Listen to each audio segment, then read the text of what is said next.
Minister, this is through a source ATIP, access to information that thousands of international students, they are claiming refugee status after arriving in Canada. There is a list of colleges also. In 2022, approximately 4880 the students, international students, they applied for the refugee claims.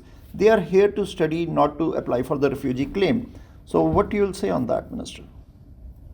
Well, I think it's distressing. It goes to a lot of points that I was making earlier. People that are in Canada, regardless of their origin or status, do have, and in any country such as Canada, should have the rights to access to the courts to determine by a third party, judges, and a fair process whether they should be in this country or not. That includes people coming to the country and claiming asylum. Sometimes it's legitimate, and sometimes it isn't.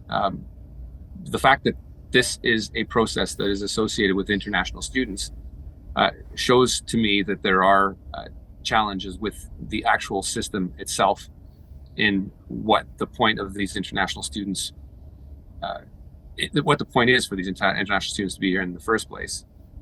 Those numbers of sort of what we call inland asylum claims do exist, and they are concerning in their increase over the last 4 years. But let's also not forget that this is also a program that has massively increased over the last few years, with a corresponding increase in asylum claims.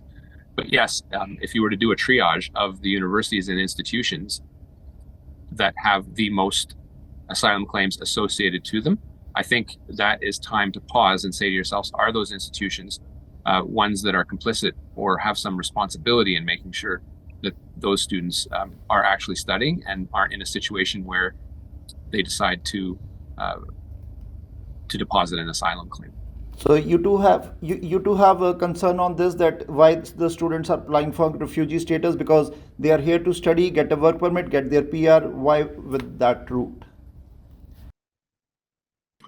It is concerning, because what you would expect from international students, and yes, while there is a pathway to permanent residency and citizenship, is that it isn't available to anyone. Someone that comes on an international student permit is expected to study here, and that's all that they can, and perhaps work a few hours, but they aren't expected or do not have the right to stay automatically. What you're probably seeing is, given the volume and people saying to themselves, I don't want to go home, they would deposit an asylum claim. Obviously, a third party determines whether that claim is legitimate. People like me in a country like mine should not be in a position to determine whether the claim is valid or not. I'm not a judge, but it is something that, given the volumes and given what it is described to, which is the international student process, there needs to be a way to shore that up so that we have fewer students, hopefully none at all, filing asylum claims.